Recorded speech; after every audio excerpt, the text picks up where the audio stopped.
Shalom, brothers and sisters, and welcome back to the channel. Today, I want to do a follow up to a message I did a couple of months ago, which was titled Behold the Fig Tree and All the Trees, where we looked at some things that were very enlightening and eye opening to where we are today. And I showed the connection between a parable that Messiah told with regards to a fig tree that had not bared fruit for 3 years, and then he said that the tree should be cut down because it was taking up space in the ground. And his gardener said to him, "No, wait another year, sir. Let us pay special attention to the tree, and if it doesn't bear fruit in the 4th year, then we'll chop it down." And you can find a link in the description with regards to that teaching, because it sets up a lot of the background for this particular part 2 and part 3, if you will, as this covers another, not so much a parable, an actual situation that happened with Messiah, and an event where he curses the fig tree. So we're going to look at this in this particular part. And the first part that we looked at with the first parable does give us a lot of background information and builds up the foundation we need to understand this teaching. Now, many people have wondered, why did he curse the fig tree? What was it about this fig tree that he saw that he didn't like, and cursed it so that it died and withered away at the root?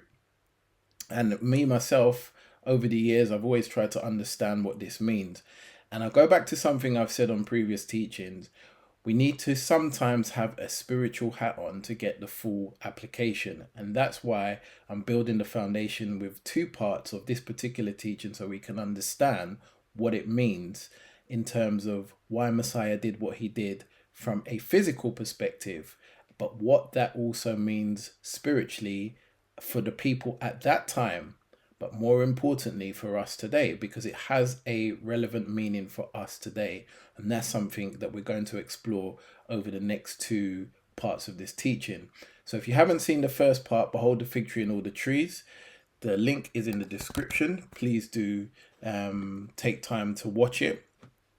And on that teaching, which you can see on screen at the moment, this is where we cover the parable of the fig tree that had not bared fruit for 3 years. And it gives us, as I say, the foundation to be able to understand this teaching that we're going to look at today. So please do look at that one, and bear in mind that this teaching that we're going into now is going to be in 2 parts, because as I was doing the studying for this teaching, I realized that it had quite a lot of other implications that wouldn't be able to be covered in one video, or it would be a super long video. So I decided to break it down into 2 parts. The second part will be released shortly. But if you haven't seen the first part, again, link it in the description. Please do watch it, and then come back to watch this one and look out for the second part of this teaching, which is titled The Cursed Fig Tree. So we've got our background information from the previous teaching, and I want us to go straight into this particular teaching so we can get some understanding about this cursed fig tree. So let's read the account and digest the scripture so we can get our basis for the teaching. And we find it in 3 different places. We're going to look at 2 of the accounts because the third account is very similar. So we'll start here with the book of Matthew. And it reads in verse 18, "Now in the morning, as he returned into the city, he hungered. And when he saw a fig tree in the way, he came to it and found nothing thereon but leaves only, and said unto it, Let no fruit grow on thee henceforth forever. And presently the fig tree withered away. And his disciples saw it, and they marveled, saying, How soon is the fig tree withered away? Yahushua answered and said unto them, Verily I say unto you, if you have faith and doubt not, ye shall only do this which is done to this fig tree, but you shall also say to this mountain, Be thou removed, and be thou cast into the sea, and it shall be done." So Yahushua here approaches in the morning as he's in the city of Jerusalem, being hungry. He sees this fig tree some way away. He came to it and found nothing on it except leaves. And then he said to it, Let no fruit grow on you from here going forward forever. And it says, and presently the fig tree withered away. And obviously his disciples saw it, and they marveled and said, how soon did this thing happen? How soon did what your words say come to pass, that this fig tree withered away? And Yahusha talks to them and says that if you have faith and do not doubt, not only will you be able to do what is just done to this fig tree, but you'll be able to say to this mountain, be thou removed and cast into the sea, and it will be done. So Yahusha is giving them a lesson on faith, having faith, believing in your heart, speaking with your mouth, and it coming to pass, something we've seen previously. Now, when we look at that particular account, we get the impression that everything happened in one go, that Yahusha cursed this fig tree and immediately that it withered away, and his disciples saw it and commented on it. And we have to build a case line upon line, scripture upon scripture, here a little, there a little. We have to build these cases by looking at cross-examination, looking at other gospels to confirm or to add information that this particular account doesn't have. So this gives us the basis for understanding the situation. And bear in mind, it wasn't a parable. It's not a story he told. It was an actual event that happened. So we have to understand that although parables do have literal context, but they are parables, they are stories. This wasn't a parable, unlike the first example of the fig tree when we looked at before, which didn't bear fruit for 3 years. That was a parable. This one was an actual real life event. It actually happened to Yahusha, and it was a example of something he gave his disciples, which in context of what we read was about faith and having faith and believing that if you speak these words, they will come to pass. But it was also a bigger meaning, which we're going to look at over part 1 and part 2. And we're also going to look at the meaning for us today. So it kind of covered 3 bases. The first basis was a literal event that happened and what that signified at the time. The second event was how did that relate to the people of that day? And the third event is how does it relate to us? But as I say, we can only see this first account in the Gospel of Matthew, and we need to look into more detail. So let's look at what happens when we read this same account in the book of Mark chapter 11, starting in verse 11. And Yahusha entered into Jerusalem and into the temple, and when he looked around about upon all things, and now the evening time was come, he went into Bethany with the 12. And on the morrow, when they had come from Bethany, he was hungry.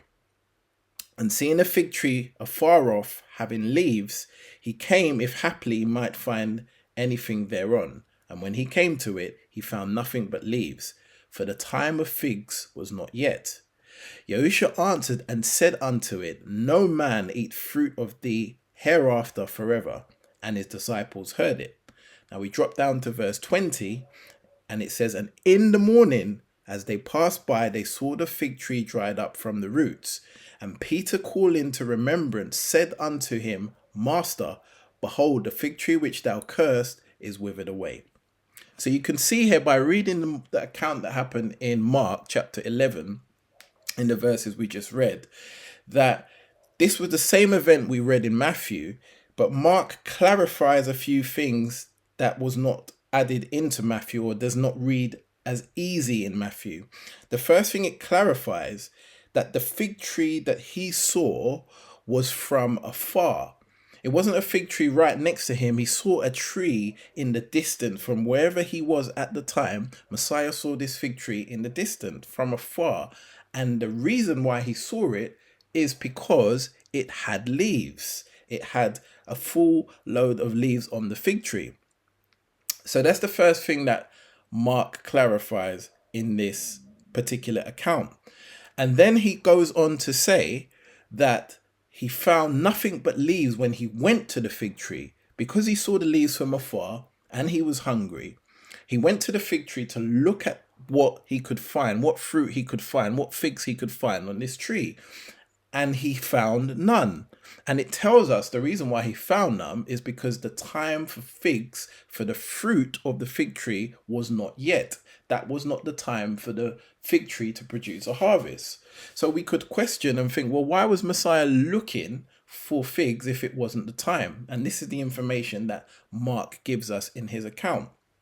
And then we see that Yahusha curses the fig tree and the disciples heard it.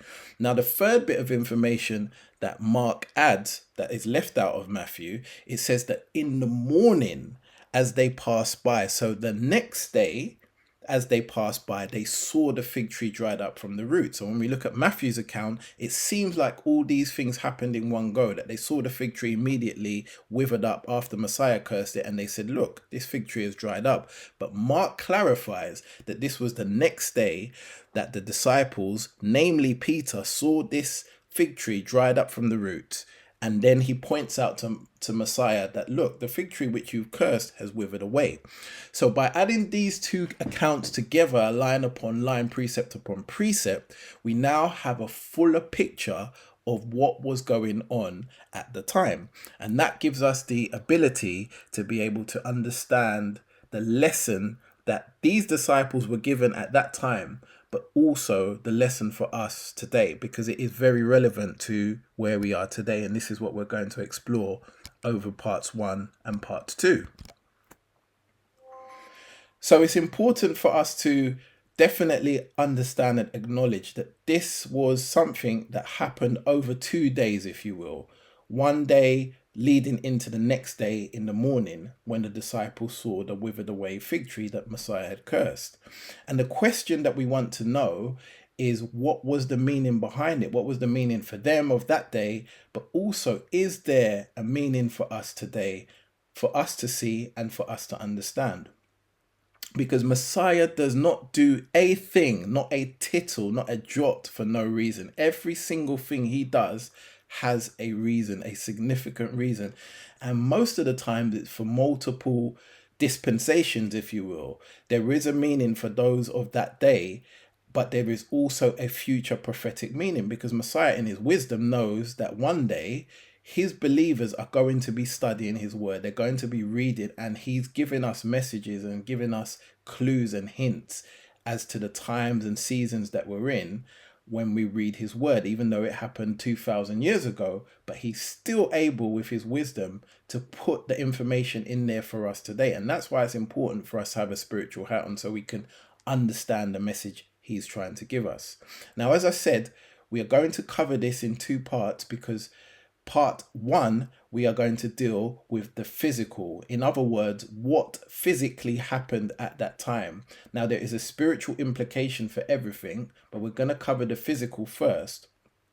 And the physical will cross over into the spiritual, but the bulk of the spiritual application will be looked at in the second part. So I just want to set that expectation so you can understand that we have to look at it in the spiritual and the physical, but starting first with the physical, which will help build foundation for us to then understand the spiritual application of what took place at that time. So we've got the account of what happened in Matthew and Mark as we read. And now what we want to do is we want to look at 7 questions to answer. Number 1, why would Messiah curse the tree just because he found no fruit? That's a fair question. Number 2, was it time for the tree to bear fruit? Now, these questions, many of them can be answered from the text that we've just read, and we will study that. But there are some questions that we're going to need to delve deeper and look at other parts of scripture to answer those questions. So these questions we're seeing the first 1, 2, and 3, which is, was this act of Messiah's out of character to curse something? Was this something he would normally do? Was it an act of his character to curse something? Or was this not an act of his character? And this is what we're going to look at. So some of this we can tell by the text that we've read. But some of it, as I say, we will have to look at other scriptures to clarify and to understand the deeper meaning of what was going on. Question number 4, had this tree ever bore fruit in the past? And if it had, was it good fruit? Number 5, what happens to trees that don't produce good fruit? And number 6, it says in the text that he answered the tree.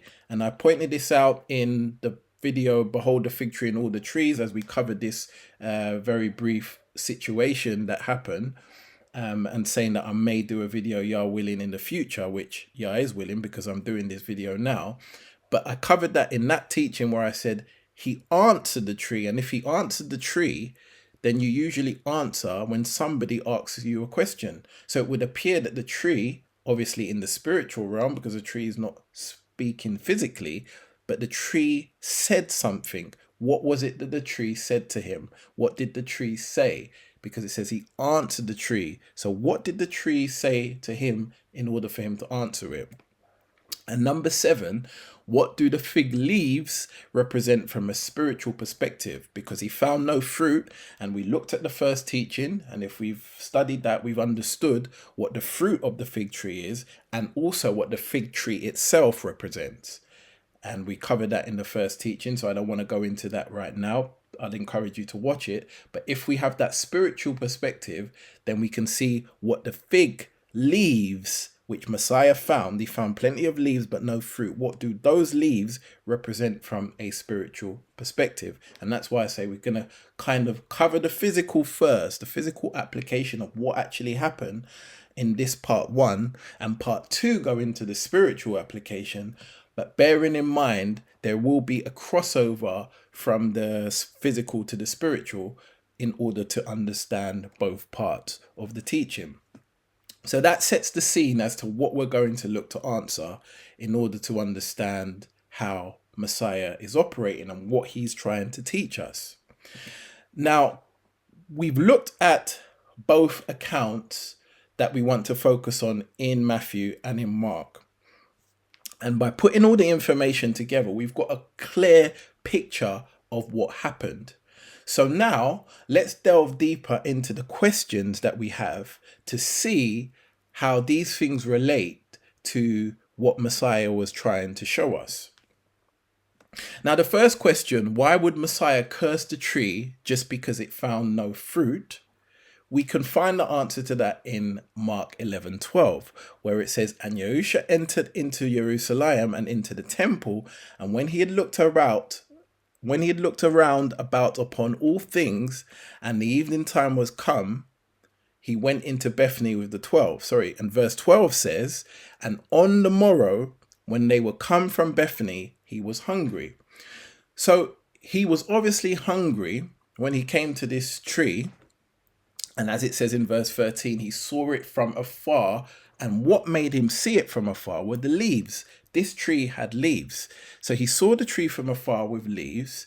Now, bear in mind, if he was afar, there were probably other trees around him before he got to that tree. It wouldn't have just been one tree stuck in the middle of nowhere. No, there were other trees around, but this particular tree attracted him because of the leaves it had. Now, if we look at the time that this happened, we will see that this was a few days before Messiah was crucified. So this is when he just entered Jerusalem, around that time. And Messiah entered Jerusalem in the first biblical month on the 10th day. And if we've looked at previous teachings, we will understand that he was also examined during that period to make sure he was the spotless lamb without blemish. So we know the timeline was the first biblical month, at the beginning of the first biblical month, near the beginning of the first biblical month. And if we equate that to the time that we're in today in the Gregorian calendar, that equates to around about the 4th week of March to early April. So mid to late March, and early April. That's around the time which we would class as spring. Now, according to Genesis 8:22, there are only 2 seasons, which are summer and winter. And early summer we may class as spring, and early winter we may class as autumn, hence why we have 4 seasons. But from a biblical perspective, there are 2 seasons, and it goes on to say that summer and winter and cold and heat shall not cease until these things are abolished, as in new heaven and new earth. These things will continue They will not stop. Seed time and harvest, as it says in Genesis 8:22, they will continue until the new heaven and new earth. So as long as this earth remains, seed time and harvest, summer and winter, cold and heat will continue. So we know that there are two seasons, but we see early summer as spring and early winter as autumn. So I want us to just think for a moment from a perspective of time that we live in, because what I'm trying to allude to is I want us to paint a picture of what time of year it was. And it can be difficult for us to have that understanding because we are under a Babylonian system of time and calendar.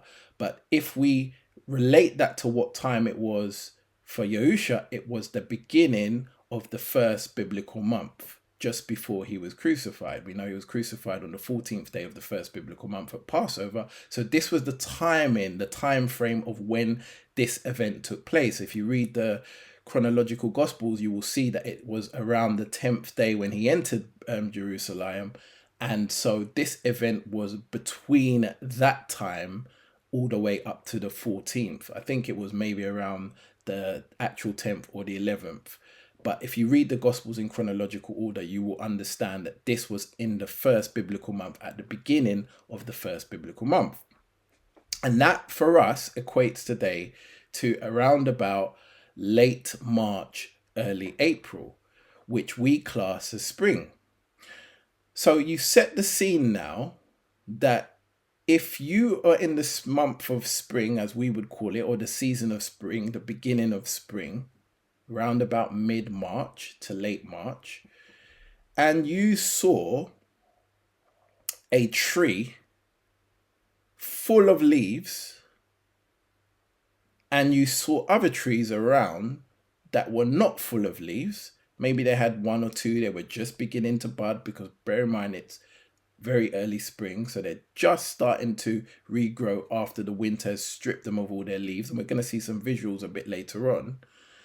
That tree would catch your attention because it is not yet time for that tree to be where it is. The tree's time has not yet come.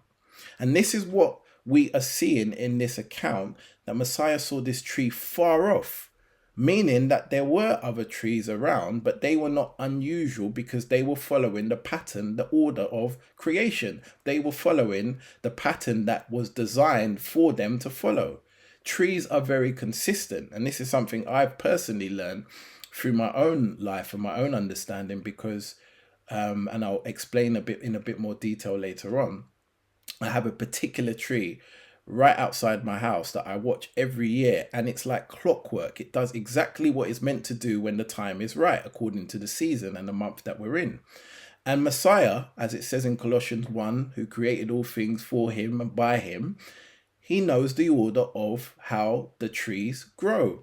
He knows, he has all wisdom and knowledge, and understands the seasons and the times that various things are supposed to happen, when fruit's supposed to come, and so on and so forth. So he saw this tree in the distance and saw that it had leaves on it. And it wasn't supposed to have leaves at that time. At the time of year that it wasn't supposed to be full with leaves. Maybe you could have a tree that had one or two that were just starting to blossom in terms of the leaves and the flower. Yes, maybe it was on its way, but to have full leaves was unusual. And that's why it stood out from a distance, because all the other trees around it were bare. Yet this one, for some reason, was full of leaves. And that's what Messiah saw, and that's what attracted and caught his attention from afar. So just want to make that explanation so we can try and picture in our minds, if we think about the spring month when spring first starts, we would not expect to see a tree full with leaves like it is ready to start producing fruit, or has already producing fruit in the beginning of spring. We would rather see it starting to bud, starting to bear leaves, and knowing that within the next couple of months, as we enter into summer, then we're going to start seeing the harvest of that tree. So that's the understanding we have to get. We have to put our minds into what we see in the seasons, and then realized that this is the same way Yahusha's mind was working, because he created these things. So he knows that they're supposed to produce what in their due season. And this tree was full of leaves at a time when he wasn't expecting to find leaves to that degree, wasn't expecting the tree to be so advanced in its growth. So that's what attracted him, and he went over to see what he could find. So when he came to the tree that had full leaves, he examined it and found no fruit. And it tells us that, was this the time for the tree to bear fruit? The scripture tells us in Mark 11:13 that it wasn't, because it says quite clearly that when he came from afar, seeing the tree that had leaves, he came happily to see if he might find anything thereon. And when he came to it, he found nothing but leaves, because the time for figs was not yet. So it wasn't a surprise that there were no figs. What was the surprise is, well, why are there so much leaves? Why is this tree looking like it is so promising to produce fruit and to have early fruit already on it, since it is so far advanced to all the other trees, yet it had none? It was almost like this tree was teasing him, saying, here I am, I'm here, I'm ready, I'm available, there's fruit on me from afar. And when you get near and start looking at it, you don't find a single fruit. This tree was false advertising. And we're going to see how that becomes clearer in a little while. Now, was this act of him then, because it didn't have any fruit, was this act of Messiah cursing the tree unusual to his character? Was this out of character? Well, no, it wasn't, because we jumped from verse 14 to verse 20 of Mark chapter 11. But if we read verse 15 through to verse 19, we will see that Yahusha also entered into the temple and saw those people changing money and selling things in the temple for sacrifice. And he turned over the tables and drove them out and said, stop turning my father's house into a den of thieves. So we see that he was very angry at the time because of what he saw in the temple. And if we think of it, what Yahusha was doing was the same thing he was doing to the tree, because when you go to the temple, you were supposed to be going there to worship. You're supposed to be going there to seek the Most High. In terms of, in their day and age, when they had a temple, that's where the Ruach of the Most High dwelt. So they were supposed to be going there to seek the Most High. Yet they were going there to do money changing and to do business and to trade. And of course, that was wrong. So Yahusha was angry and told them about themselves and turned over the money changes, tables and all those things, and drove people out of the temple because they were committing abomination. And in effect, what he did there was the same thing as him cursing the tree. He's saying, you are using the temple, which is a place of the Most High. So you are using it as a cover up to pretend you're going to worship, because when people hear you've gone to the temple, they don't expect you've gone to do business. They expect that you've gone to worship. So you are using the temple, which are like the leaves, if you will, to go and do something that it's not designed for. And he was saying the same thing to the tree. You are using your leaves to show me that you should have fruit, even though it's not your time to bear fruit. But your leaves are deceptive, because you should not be producing so much leaves at this time. This is not the time for leaves. But since you've decided to produce leaves to this effect at this time, unlike any of the other trees, I expect to find fruit. And I found none. So Yahusha had a very deliberate response to this tree, because it was under false pretenses.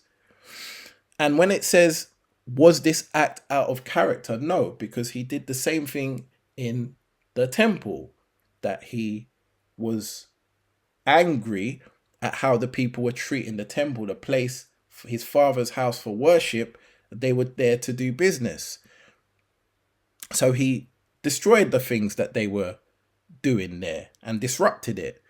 And if you see Mark, the 5th chapter, verses 1 to 13, I'm not having this on screen, but you can read it for yourself. You will see that Yahusha also did the same thing when he cast out the legion of demons from the man into the pigs, 2,000 pigs, and they went down into the river and drowned themselves.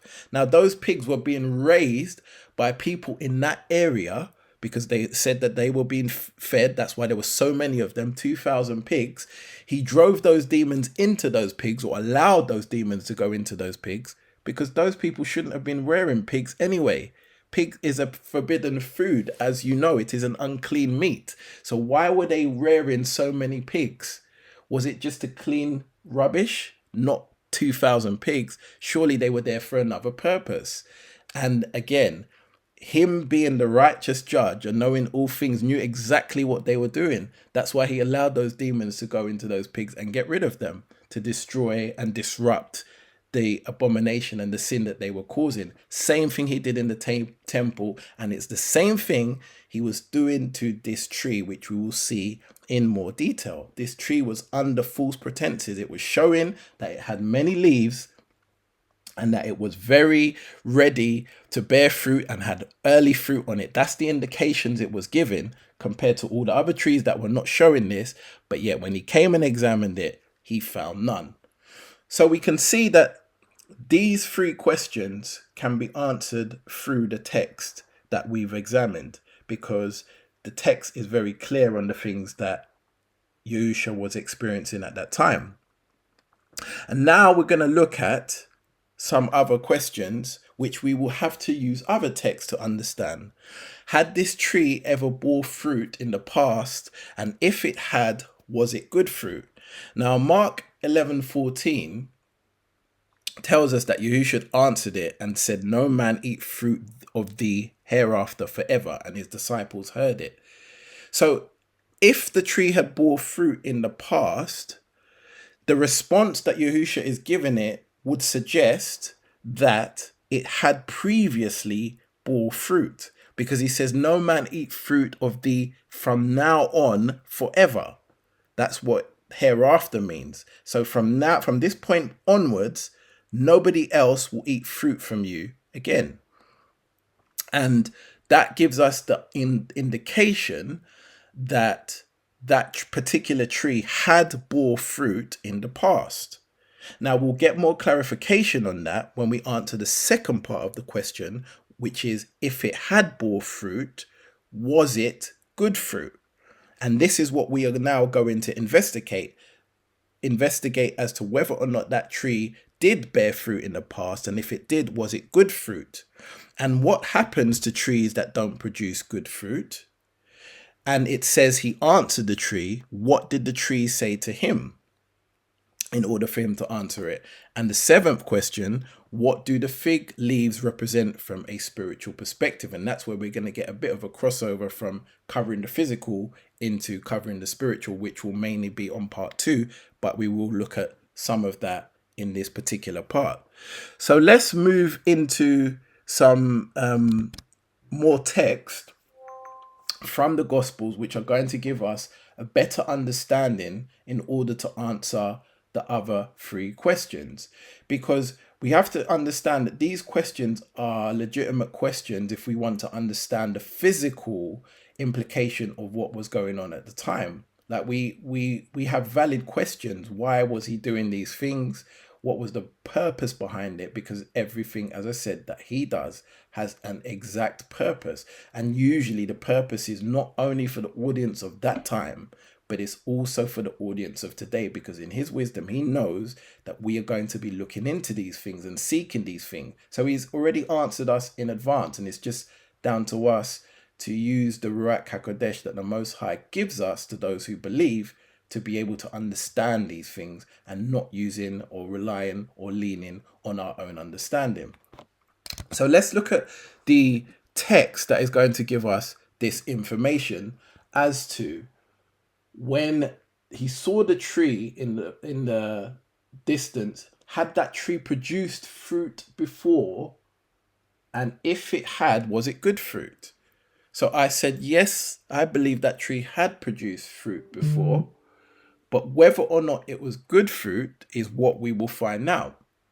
Now Yahusha said, beware of false prophets, which come to you in sheep's clothing, but inwardly they are ravening wolves. You shall know them by their fruits. Do men gather grapes of thorns, or figs of thistles? Even so, every good tree bringeth forth good fruit, but a corrupt tree bringeth forth evil fruit. A good tree cannot bring forth evil fruit, neither can a corrupt tree bring forth good fruit. Every tree that bringeth not forth good fruit is hewn down and cast into the fire. Wherefore, by their fruits ye shall know them. Matthew chapter 7, verses 15 to 20.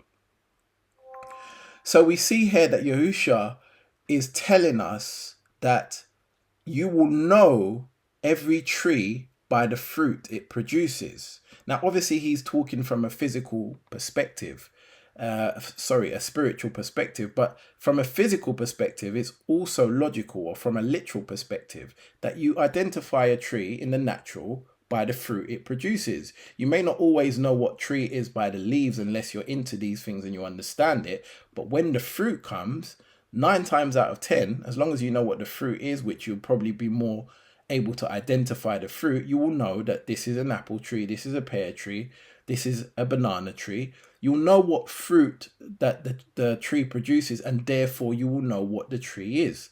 So in the natural, we can have this understanding. And obviously, Yosha was talking from a spiritual perspective, but the clue is in the text that you will know them by their fruit. And he says that a good tree cannot produce evil fruit, and a corrupt tree cannot produce good fruit. So he's using two opposites. He's using good and he's using corrupt. Now, note he's not using good and bad. The text is very clear that he's talking about a good tree and a corrupt tree. And the reason why he's not saying a good tree and a bad tree as a direct opposite is because a bad tree would indicate that it was bad from the get-go, that it was planted bad, that it was just a bad tree. But who created trees? Who created the seeds that bring forth trees? It is the Most High. And the Most High doesn't create evil things. So the Most High created trees good. But something happened along the way to make a good tree corrupt. And we'll study this a bit later on, that when something becomes corrupt, it means that something happened to it to make it that way. It wasn't that way from the get-go. It wasn't that way in the beginning. And you can see that with all things, that even the enemy, Hasatan, was made as a covering cherub, that he was a good angel at one point in time until iniquity was found in him. He was perfect in all his ways, as it says in the book of Isaiah and the book of Ezekiel, when it talks about how he was created and the stones that were his covering. And he became corrupt. He corrupted himself with his own wisdom and his beauty. He corrupted himself. But the Most High didn't make him corrupt. He corrupted himself. And it's the same thing with the tree, that the trees are good trees because the Most High created the trees. But at some point, something happened in order for the tree, in this particular case, the tree to become corrupt. And that's why Messiah says that a good tree cannot produce evil fruit. And likewise, a corrupt tree, one that has become corrupt, cannot produce good fruit. So this tells us what we need to know, that since he cursed this tree at the root with no chance to be revived and to come back again and grow again, because he cursed it at the root, it tells us this tree must have been corrupt. It has to have been corrupt. It can't have been a good tree, because if it was a good tree, why would Messiah curse it? He cursed it because it was a corrupt tree and was bringing forth, or had brought forth, evil fruit. Now, what does that mean in the physical? Could it mean that the fruit was poisonous? Could it mean that the fruit caused problems to those that ate it in the past? And I'm talking in the literal and the physical, the actual application of what happened to that tree. Possibly so. But one thing we know, because of the words he spoke, that tree had to be a corrupt tree, and therefore, because of the words he spoke, could not produce good fruit, could not have produced good fruit. It was corrupt and could only produce evil fruit. And that's why Messiah cursed the tree to prevent it from producing any more evil fruit thereafter forever. Because the evil fruit that that tree would produce, had he left it, obviously would have been consumed by people passing along the way, maybe even been sold, who knows. But the fruit of it would not have been good. It would have been evil in Messiah's own words, according to what he said. And so therefore, with all his foreknowledge, he cursed that tree so it would not produce evil fruit from that point onwards forever. But the indication is that that tree at one point had produced fruit. And since it was corrupt, whenever it would have produced fruit, according to Messiah's words, that fruit would have had to be evil. So we have to get this understanding so that we can know that the questions that we asked when he said to the tree, let no man eat of you forever from now onwards, and his disciples heard it. When he said that, that was to prevent this tree from producing any more evil fruit. And then we see, if we know that the fruit the tree produced was not good, meaning it was evil, then we can see that what happens to trees that do not produce good fruit, i.e. that produce evil fruit, in verse 19, that every tree that bringeth not forth good fruit is hewn down and cast into the fire. Wherefore by their fruit you will know them. Now we know that scripture says that out of the mouth of 2 or 3 witnesses must every word be established. Yahusha's cousin said the exact same words. And what I find so amazing about this is that they were not quoting from a previous scripture where they said these words. This is what the Ruach led them to say. Yahusha's cousin John the Baptist said, and think not to say within yourselves, we have Abraham our father. For I say unto you that Allah is able of these stones to raise up children unto Abraham. And now also the axe is laid unto the root of the tree. Therefore every tree which bringeth not forth good fruit is hewn down and cast into the fire. Matthew chapter 3 verses 9 to 10. That was John the Baptist speaking, saying literally the exact same thing that Messiah said, that every tree that does not bring good fruit will be chopped down and cast into the fire. And this tree that Messiah cursed, because it was cursed at the root and withered at the root, meaning it was dead, that was it, that was the tree done. What were they going to do? They were going to eventually cut it down because it's a dead tree and put those branches and roots and stump and everything else into the fire, just like Messiah said, just like John the Baptist said. So we see that this tree would have produced fruit which was corrupt. Therefore, the fruit was not good. And what happens to a tree that doesn't produce good fruit? It is cast into the fire. Now, the question we also need to ask is what happens to trees, or in this particular case, what happened for the tree to speak to Messiah? What did the tree say? Because it says that Messiah answered the tree by cursing it. But what did this tree say to him for him to give it that response?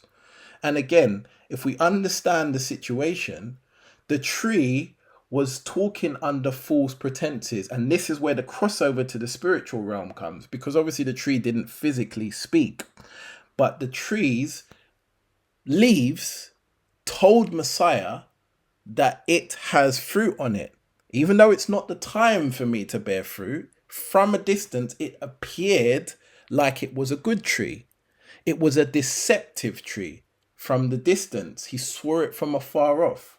So that is what he answered the tree, because the tree said to him, I'm ready for you. I'm prepared. I've got fruit. My branches are all full of leaves. Come closer and you'll see. And when he got to the tree and found no fruit, he answered it, said, you tree, you're lying. And for that, no man will ever eat fruit from you again. Because the tree was not in its season to bear fruit. We know that from the text. But it gave the appearance, compared to all the other trees around, this one gave the appearance that it was ready. So therefore it was out of season.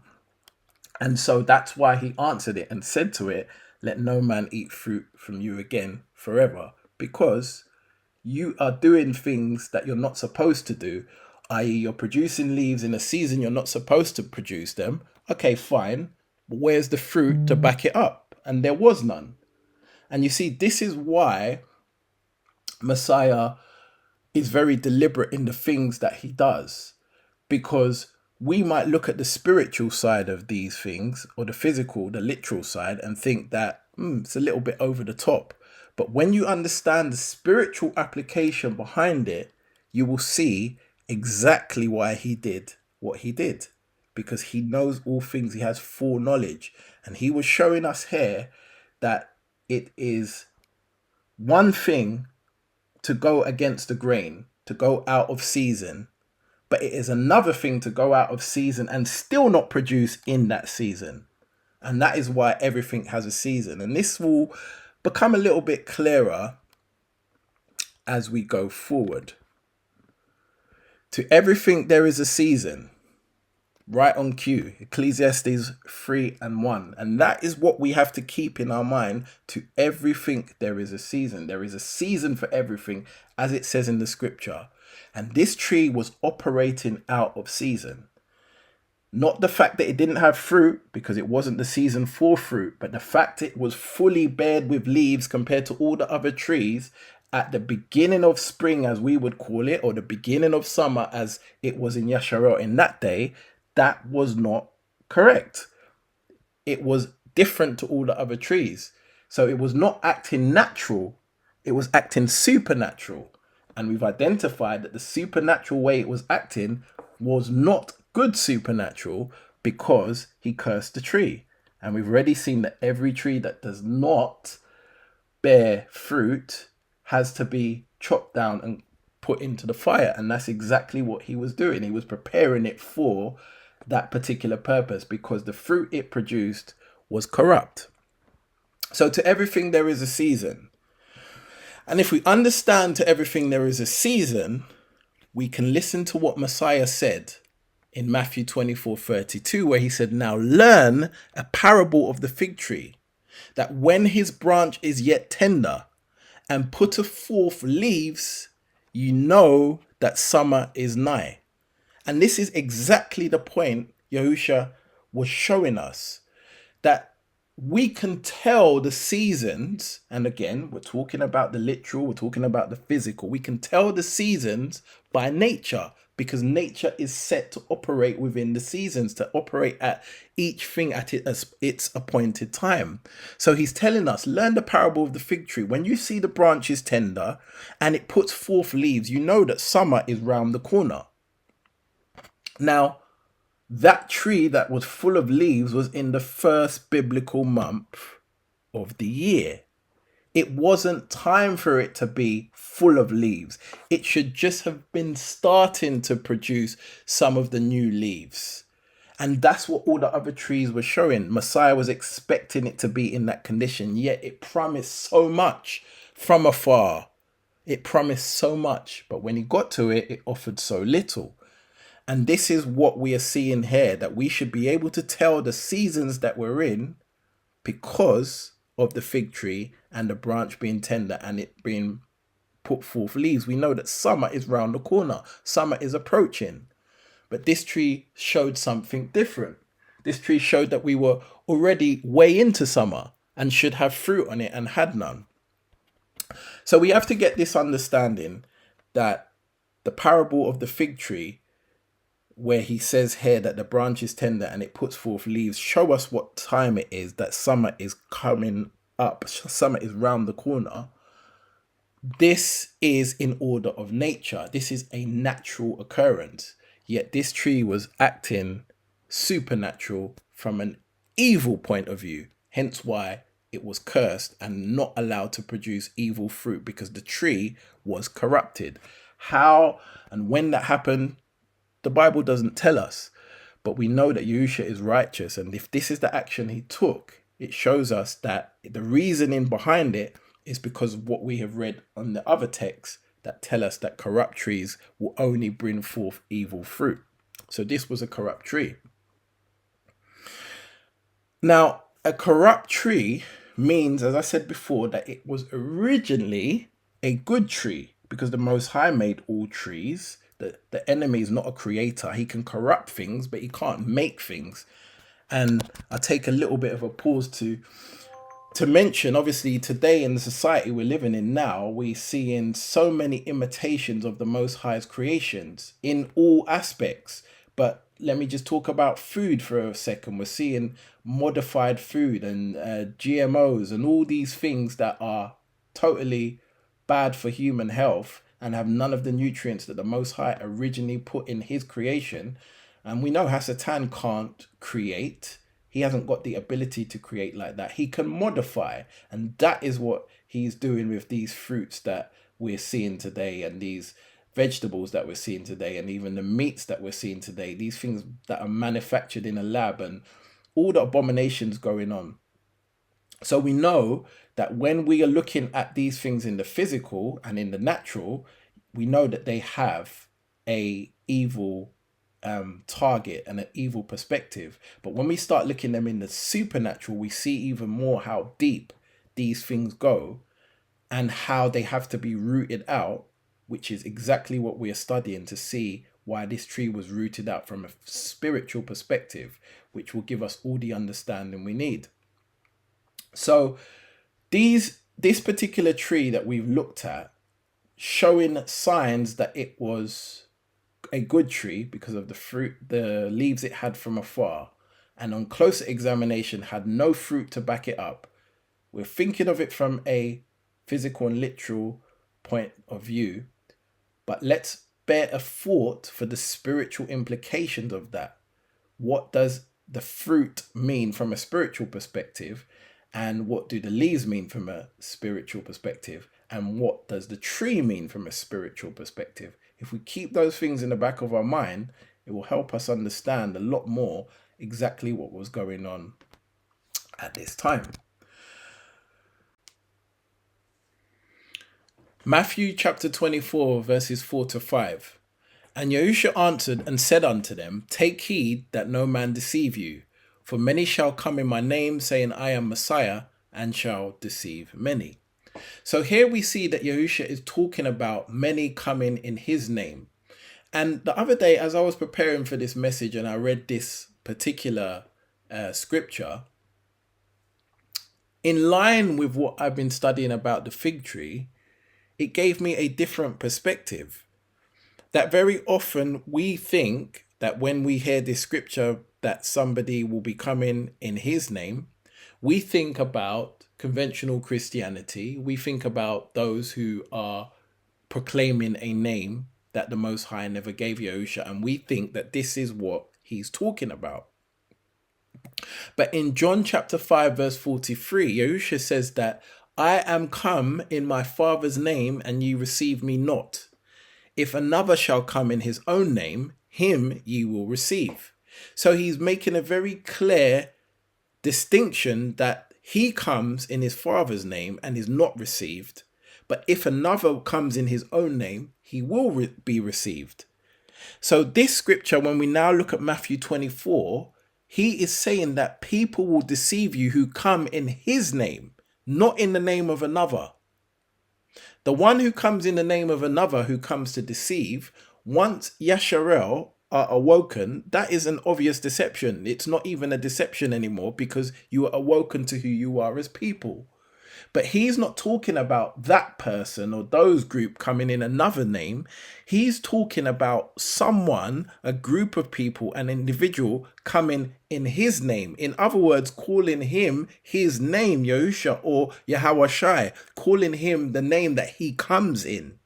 And this is where the deception is very severe, because when Yasharel wake up to who they are, they won't accept another coming in the other name, because they will identify the other name is not of Yah, because Yahusha said in 543 of the book of John that he comes in his father's name. So if another comes in their own name that is not his father's name, we will throw that out.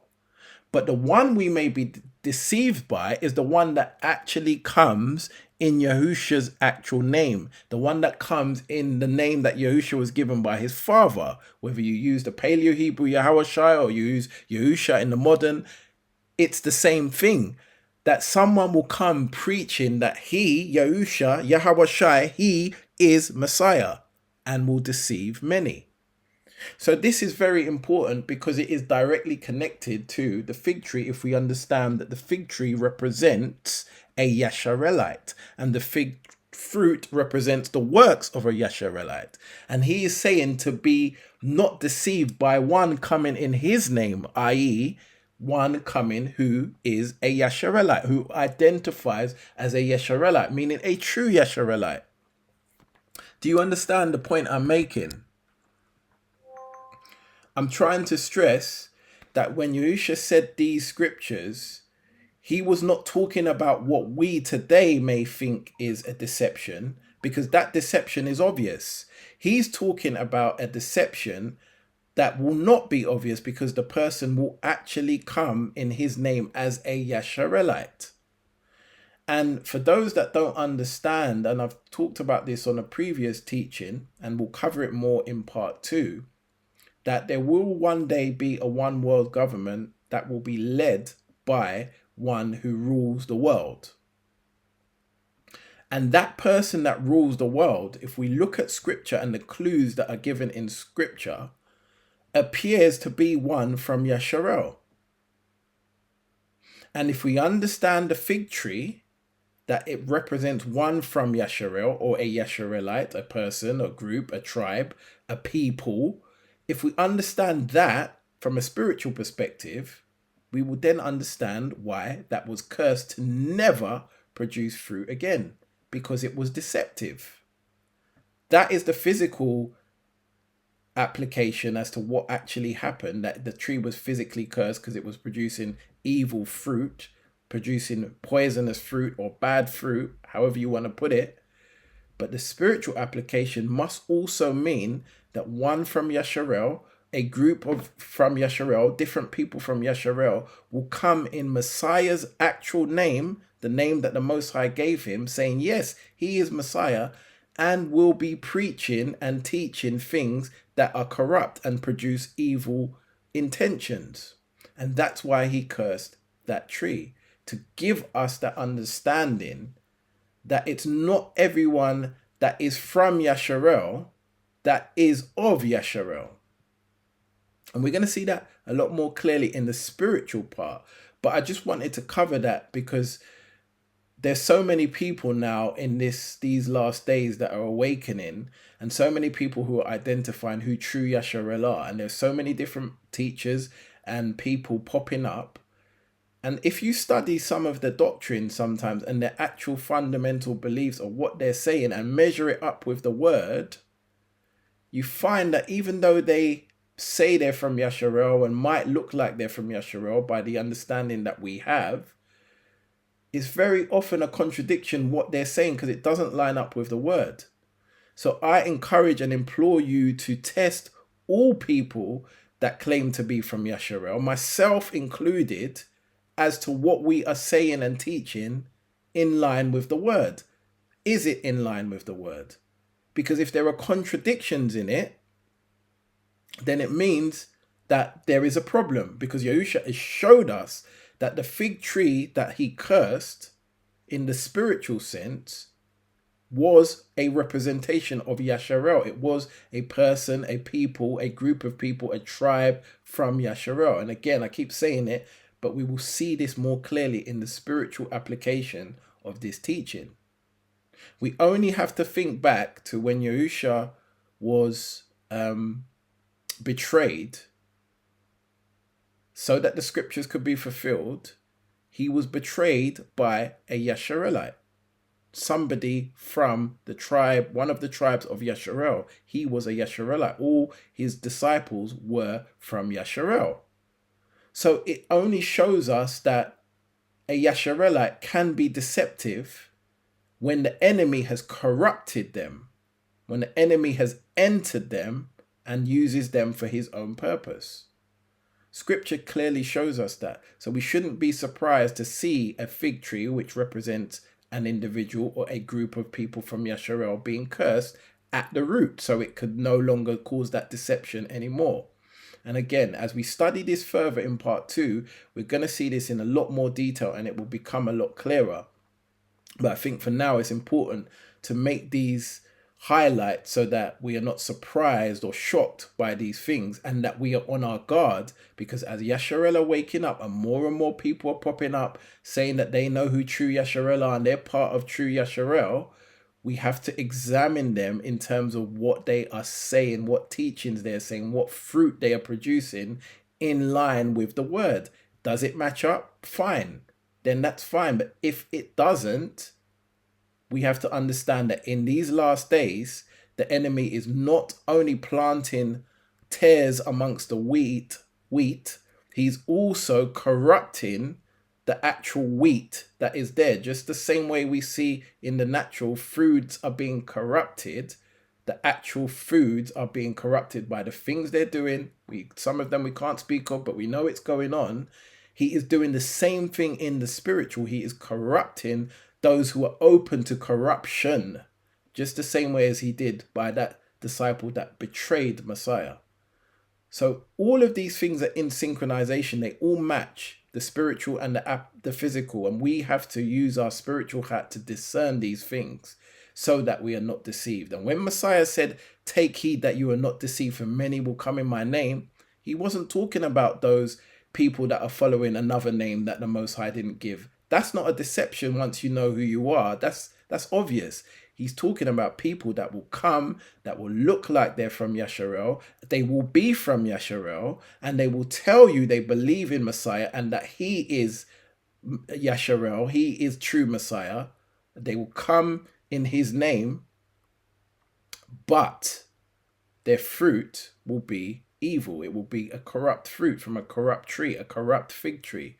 And this is the understanding that we have to get so that we are not deceived. And again, it will become a lot clearer in part 2. So again, like I said, Yahusha answered them and said, "Take heed that no man deceive you, for many shall come in my name, saying, I am Messiah, and deceive many." It does not say they shall come in the name of another. They shall actually come in his name and say, yes, he is Messiah. Yahushua is Messiah. Yahusha is Messiah. They will be using the name that Yahusha has. They will come in his name, but they will be deceptive. And we've already seen that a good tree cannot produce evil fruit, and likewise a corrupt tree cannot produce good fruit, but rather a good tree produces good fruit and a corrupt tree produces evil fruit. We therefore know by these words that the tree that Yahusha cursed, the fig tree that he cursed at the root and withered away, was a corrupt tree and had produced evil fruit. And had he not cursed it, it would continue to produce evil fruit because it was now corrupt, and a corrupt tree cannot produce good fruit. So if we think about that in the literal and physical and then relate it to the spiritual, things will start to make more sense. Now, the definition of corrupt is morally degenerate and perverted, depraved, not straight, dishonest, immoral, evasive. Crooked, dishonest, these are all associated with the word corrupt. Dishonorable, deceptive, or fraudulent, disposed to cheat or defraud or deceive. Now, these are all things that are directly related with corrupt or corruption. So we can see these are not good traits. And this is what Yahusha was putting an end to in the physical, in the natural, in terms of what actually happened with the fruit. And so it is, the same thing occurred in the spiritual. which we will find out in part 2. A fig tree full of leaves, out of season, with no fruit is deceptive. The leaves are portraying something that the tree is not. Very important to understand the physical and spiritual application. The key thing here is that the leaves on this tree, which was full, it was out of season. And it had no fruit. Now, it's one thing, something being out of season, but to appear like it is out of season, i.e., it has no fruit, but it has full leaves like it should have fruit, is a deception. And Yahusha knew this, and he wanted us to know it. And that's why he did what he did. And that's why to everything there is a season. Ecclesiastes 3:1. Now I want to look at something, and this is a tree outside my house, and this is how the Most High opened my understanding to this. This tree outside my house, where I've lived for a very long time, is a tree that I've studied even without realizing that I studied it. And when I really started to get the actual meaning or what this tree was doing, funny enough, was back in 2020 during the first lockdown, which was, and this is really strange, in the United Kingdom, where I'm from, the first lockdown, I believe, was around the 23rd of March 2020. And this is the time, this is not when this picture was taken, by the way, but this was the time I really started to study this tree. Now, I've seen this tree for years because it's right outside my bedroom window, and I've seen how this tree operates. That this tree has a particular pattern year in, year out that it follows, and is always like clockwork. And during 2020, back in March, around the 23rd, when lockdown happened, it wasn't long after that, because I was spending more time in my house and looking out the window more, and I would see people walking past this tree. As I say, this picture is not of that particular time, but the tree would be in full blossom, and it's a very pretty tree. It's a cherry tree, and in fact, the leaves of this tree remind me of a fig tree, ironically, but it's not a fig tree. It's a cherry blossom tree, and it has a pattern that it follows in its season. So here we see that around about late February to early March, this tree would have no leaves because it's just come through the winter months, and it would have no leaves on it. It would be bare. And within the space, once the spring hits, within the space of 2 weeks, this tree starts to get an early blossom and starts to then produce these cherry leaves or cherry flowers. So this tree transforms from this state of being dead, if you will, with no leaves, no flowers on it. It starts to blossom and get an early blossom of these pretty flowers, soft pink petals. And the reason how I always notice it is because I see so many people walking past, and they stop and look at the tree, and sometimes they take pictures or they just admire it for a bit, and then they carry on walking. And because at that time, as I said, back in 2020, in March, being at home more, I noticed the tree more, that it was blossoming in this way around about late March to early April, and the tree would then be full of blossom, but wouldn't really have any leaves on it. It would just have the flowers. And then as the time goes on, within the space of a few weeks of it having blossomed, the blossom will start to fall off, all the flowers will fall, and they will go on my car, and I'll be trying to clean them off. And sometimes I'd leave them. And especially, again, going back to lockdown, when I wasn't driving my car, I remember that this tree would cover my car with all the the flowers that it would produce. And after about 2 or 3 weeks, all the flowers would start falling off the tree, and they'd fall onto my car and all around the front of my house and everywhere else. And I'd constantly be sweeping it to try and clean it up. But it was still a pretty sight. It's following its order. This is the order it follows every year. And once the tree has now rid of all the flowers, it remains in leaf for the next couple of months, throughout May, throughout June, throughout July. And as it gets into August, the tree then starts to blossom again. So not only will it now retain the leaves that it's had all year through, or from the time the leaves started to produce, it will also now add the blossoms. So now it will have the leaves and it will also have the flowers. So again, I will know the season. I will know that that always takes place around late August, deep into the summer, into early September. I start seeing the leaves, which are already on the tree, but now the blossom has come back. So it's had two sets of blossom, one back in late March, early April, one in late August, early September, almost a 6 month difference between the two, 5 to 6 months. And then after another 2 weeks or so, or 3 weeks, those flowers will again start to fall. And by the time you get towards the end of September, the tree will be bare of flowers and it will just have leaves. But those leaves now start to drop.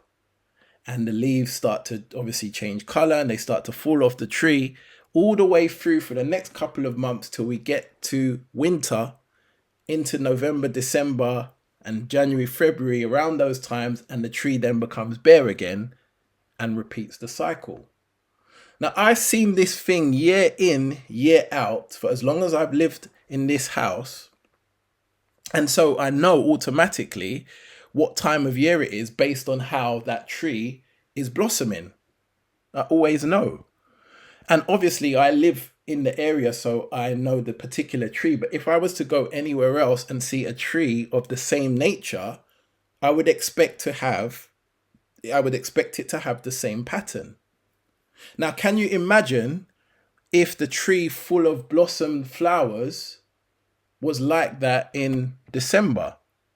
I would think that there's something strange. That is not in synchronization of how it should be, because everything has its season. Everything has a time for it to do what it's supposed to do. Everything was set in order. Yah is not the author of confusion. He is a orderly Alawa. So everything is in its order. And so it is with this particular tree. And I just wanted to put that in because I find it fascinating that the tree is like clockwork that does everything it's supposed to do year in, year out. And this tree starts to blossom. When I started to notice this tree more, as I said, when people were walking past, taking pictures more, and I was seeing things more because people were going for walks during lockdown and they weren't allowed to go anywhere else, I started to notice it a lot more. And the irony of it was that that particular time, let's say 23rd, 24th, 25th of March 2020, was almost the same exact time that Yahusha cursed the fig tree, because he cursed it just before he was crucified, about a week before he was crucified, which again equates to around late March, early April. If you study the calendar that we have, our corrupted Babylonian calendar, but you look at the seasons and the months, you see that the first biblical month falls around late March to early April. So we know that the time frame was very similar. We're talking about a day's difference between the two. And I find that kind of significant. And I know there are no coincidences. I don't believe it is a coincidence that he cursed the fig tree around the same time that I noticed that this tree has this particular behavior, that it does what it's supposed to do year in, year out, season in, season out, without fail. And if it was ever out of order, I would know, I would understand, because I know its pattern. Just the same way Yahusha knew the pattern of that fig tree that was acting out of character, that was acting out of the natural, it was acting supernaturally, but not supernatural from a good perspective. It was supernatural from an evil perspective. Hence why it was corrupt, and hence why he cursed it. So these things are there to give us the understanding. And like Yahusha said, that when you see the fig tree become tender, the branch become tender, and the leaves begin to sprout, you know that season, you know that summer is nigh. It's the same thing in the spiritual. There are things that we see, there are signs that we are given that tell us what time it is, what is happening, what's going on. And I just find this very amazing that the very nature in front of us educates us on these things. And then the most I started to open my eyes to it, as I said, back in 2020. And again, if you go back to the first teaching of Behold the fig trees and all the trees, you will see that something significant happened in 2020, according to a 400-year prophecy that I believe is in relation to these end times. But you'll have to watch that teaching to get that understanding. Now we want to look at the fig leaf, because that's what Yahusha saw from the distance that brought him to that tree to examine it for fruit and to find out it was a corrupt tree and therefore to curse it. We want to look at where we first see fig leaves. And we first see fig leaves in the Garden of Eden. And notice what the fig leaves did. And when the woman saw that the tree was good for food, and that it was pleasant to the eyes, and that a tree to be desired to make one wise, she took of the fruit thereof and did eat, and gave also unto her husband with her, and he did eat.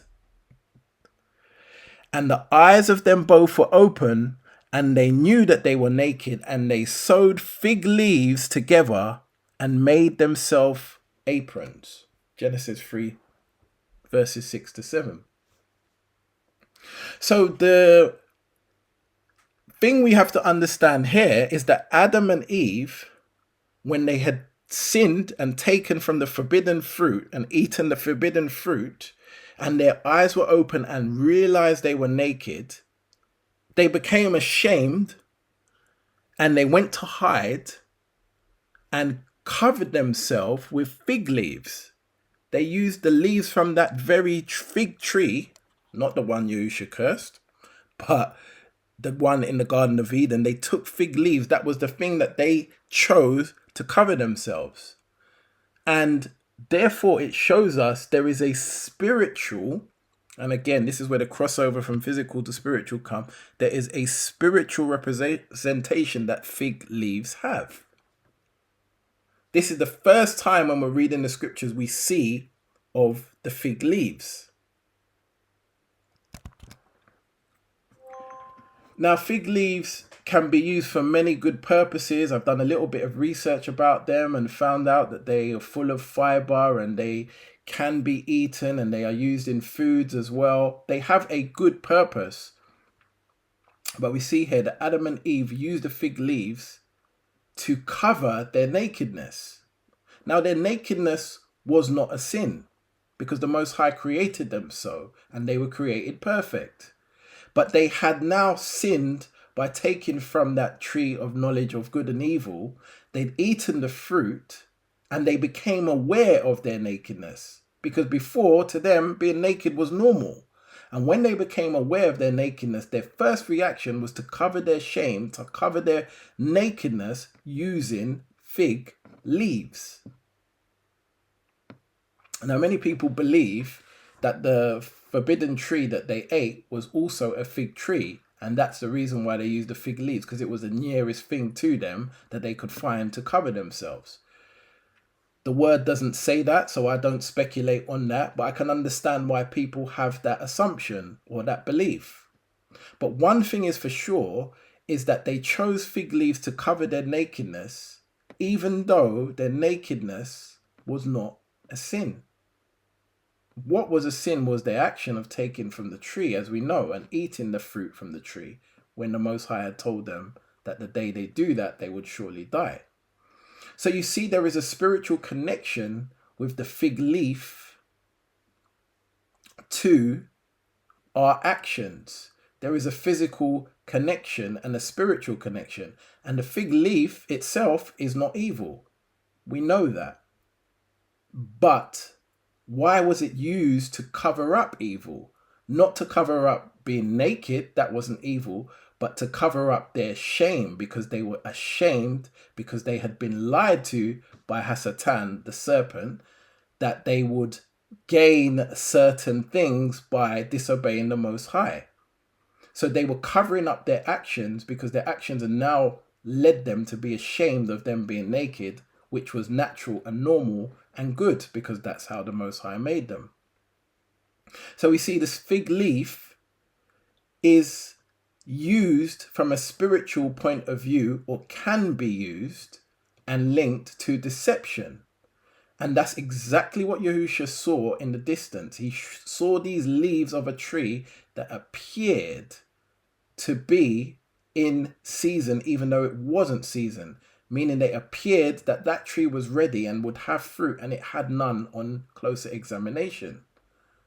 So there is a big connection between the two, the fig leaf and a deception, appearing to be something that it's not.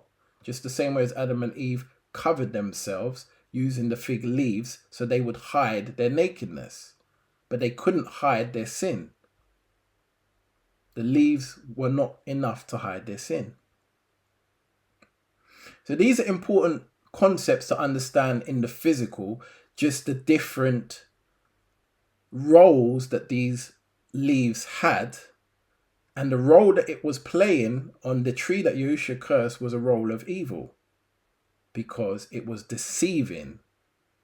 And of course, there is a direct spiritual application to that particular tree, and that's why it was cursed forever. Not with a chance to come back, it was cursed forever. The fig tree and the leaves and the fruit have a direct connection to Yasharel and to the Most High's people, a direct connection. And if the enemy gets hold of those things, he can use them for evil, even though they're intended for good. And that's what we see when we look at the fig tree that Adam and Eve would have used the leaves to cover themselves. But the fig tree itself is a good tree. And it was that particular one that Messiah cursed. He didn't curse all fig trees. He cursed that particular tree, which had become corrupt. And I'm just drawing out all these points so we can see the connection between the leaves and the fruit and the tree itself. Now, in addition to this, where we first see the fig leaves used as an apron, as a covering, we also can see that these fig leaves,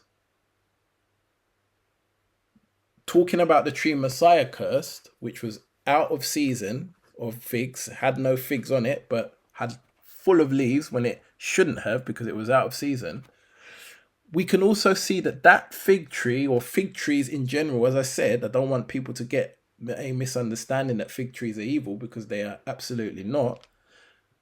But we can also see that if they are in the wrong hands, and again, talk physically, but let's also think spiritually. If a Yasharelite, who's represented by a fig tree, is in the wrong hands, under the wrong influence, of a spirit, then he or she can become corrupt and evil. And that is what Messiah was weeding out from the root. But is a fig tree or a fig fruit or fig leaves itself evil? Absolutely not. But if it gets in the wrong hand, it can be evil.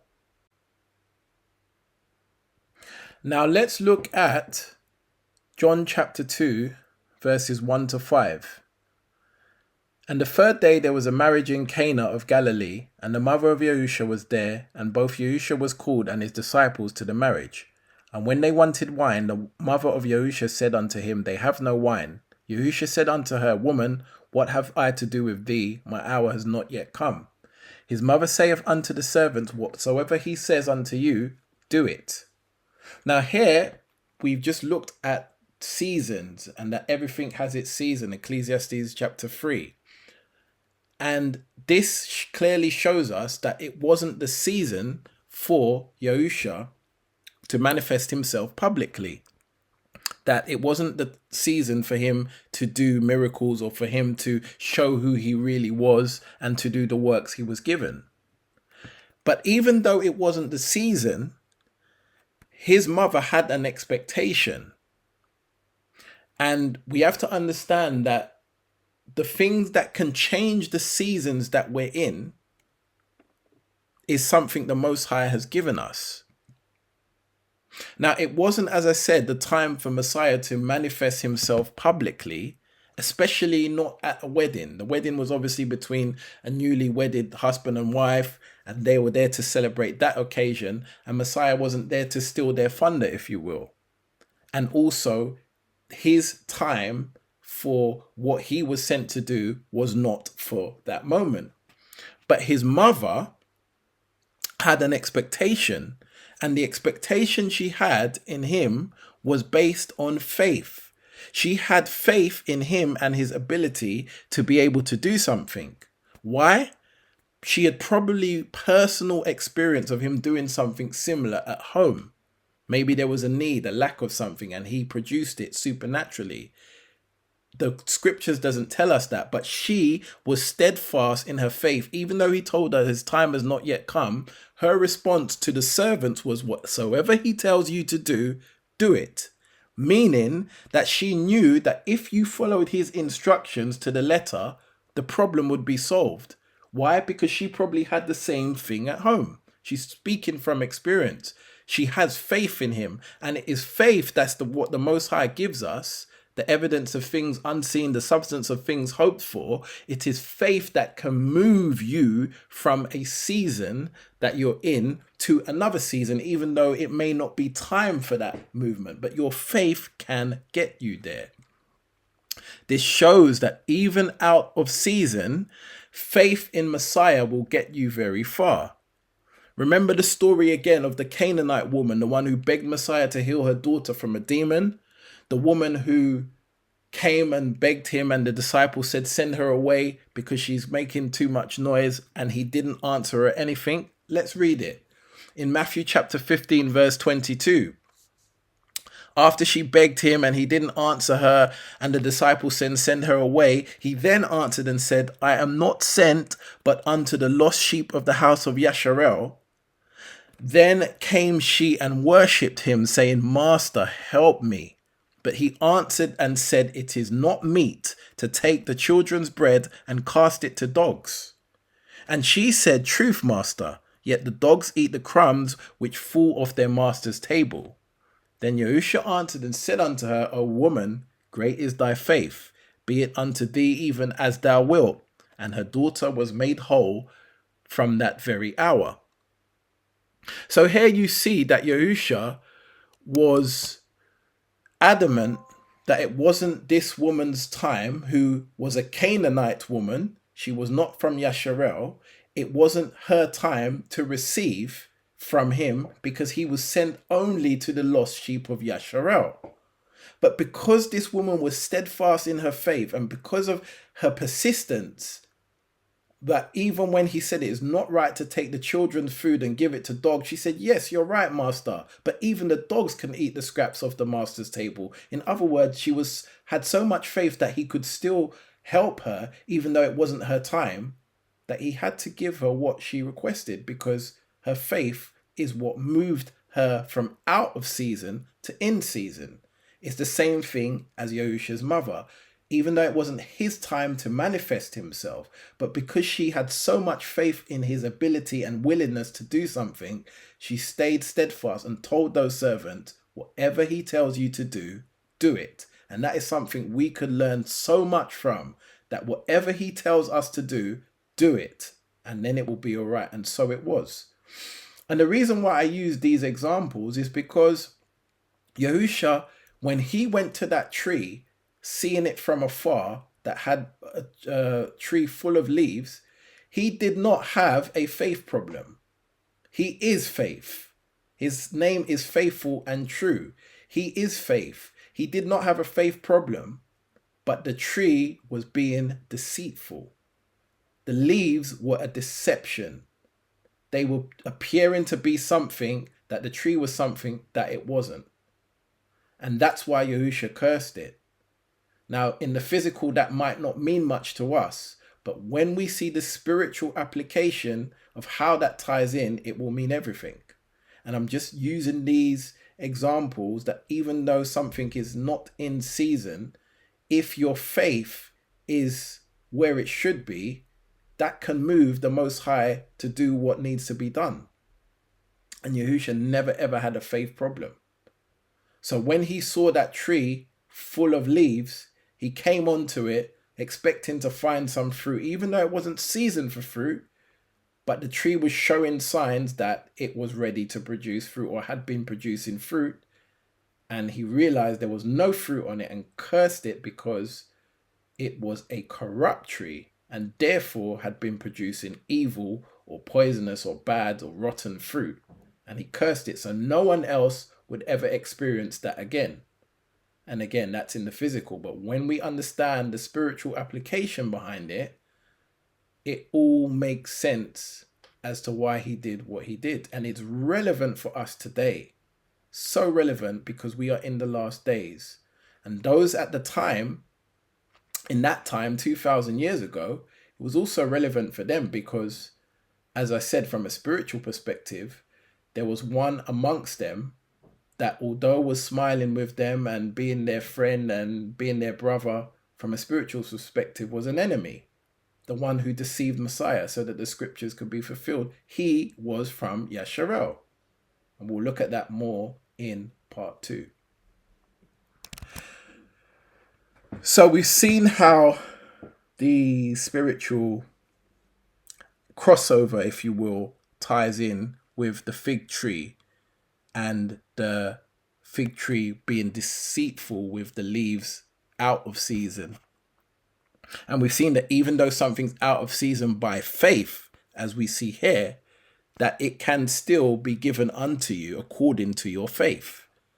And Yahusha's mum had faith in him, and this Canaanite woman had faith in him. And therefore they received even though it wasn't their season.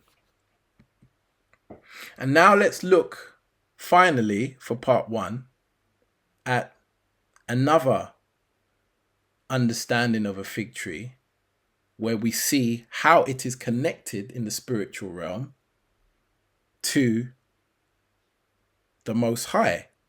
Because again, like I said, it's not the fig tree that is evil. It is if it gets in the wrong hands, what can be done is evil. But what can be done if it gets in the right hand? In John chapter 1, we see that Messiah is just being discovered by some of his disciples.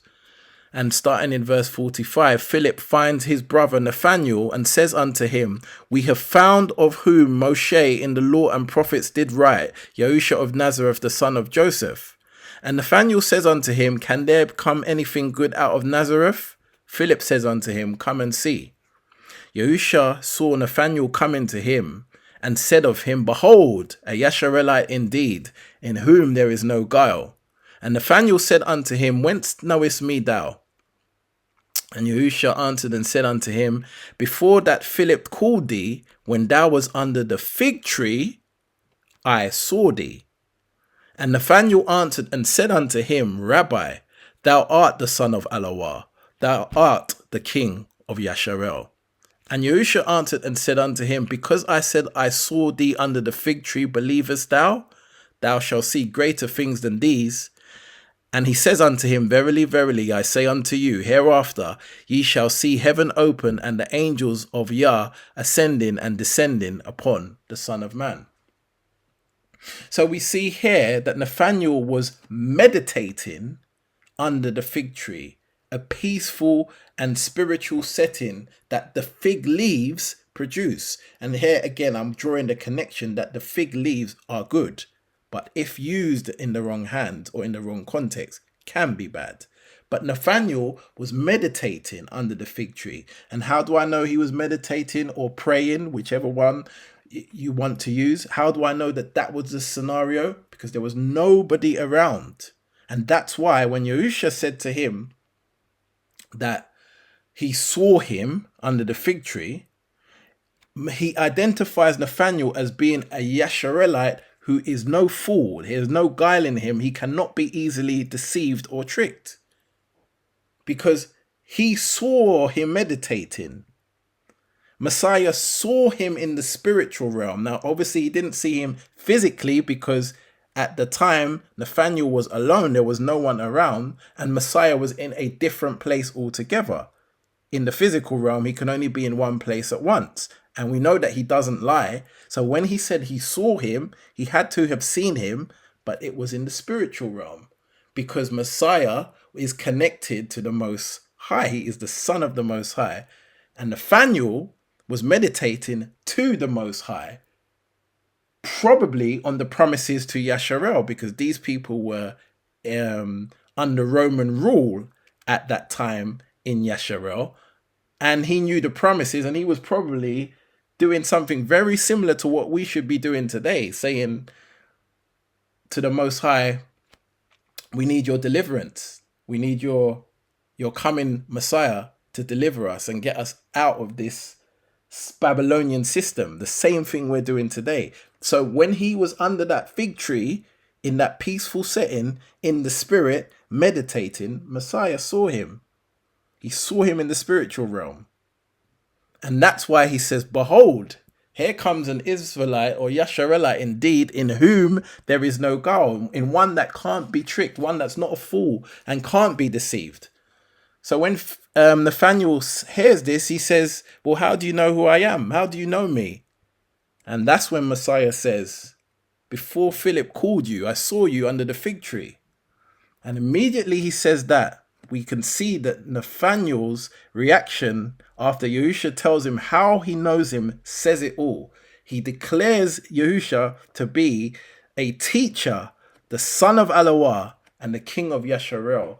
And if he, Nathaniel, who Messiah has identified, has no guile, in other words, is not tricked or fooled or deceived easily, and we see the first thing that he says is that he identifies him as the son of Alawah, it means Nathaniel recognized that Messiah heard him meditating. He saw him meditating. How did he see it? Because he's the son of the Most High, and he was meditating to the Most High, and Yahusha is directly connected to the Most High. So to him, it was a miracle.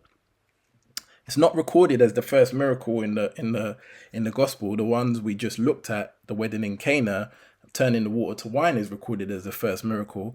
But just by Nathaniel's reaction alone, that he prophesies and confesses that he is the son of Alawah and the king of Yasharel, shows that he knew that Messiah was special, because he had seen him in the spiritual realm, and whatever he was meditating and praying on, Messiah knew it and showed him of it.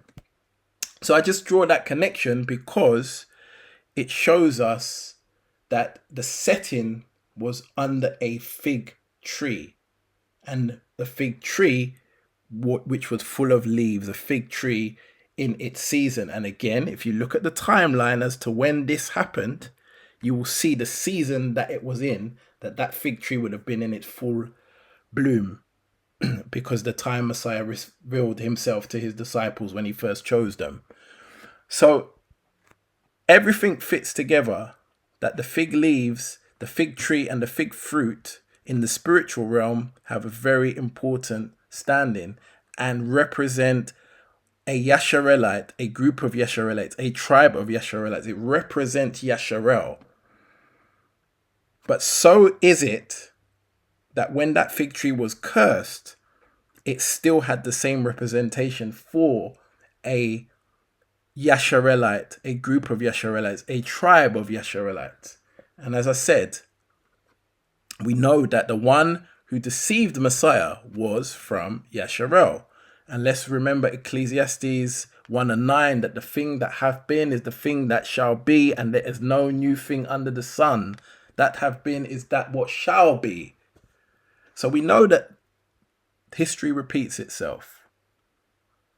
That's why Messiah said, take heed that no man deceive you. For many shall come in my name, in his name. They're not going to come in the name of another. That one's easily identified. They're going to come proclaiming Yahusha. They're going to come proclaiming that they are from Yasharel. They're going to come proclaiming that they are Yahushai's follower. And we need to understand this so that we will not be deceived ourselves. And in part 2, we're going to look at the spiritual application of how that all ties in and how that is relevant for us in this day and age that we live in. I hope you've enjoyed part 1. Please do like, share and subscribe.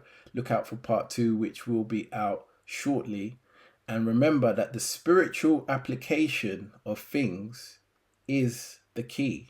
So although we have seen a crossover of some of the spiritual and the physical actions, we need to understand that the spiritual things that happen are what is going to show us where we are today, what is going to happen, what is coming. And these are the things we have to be observant and understanding of, because Allah is a spirit. So when we want to understand him, we have to understand worship in spirit and in truth via the Ruach HaKodesh.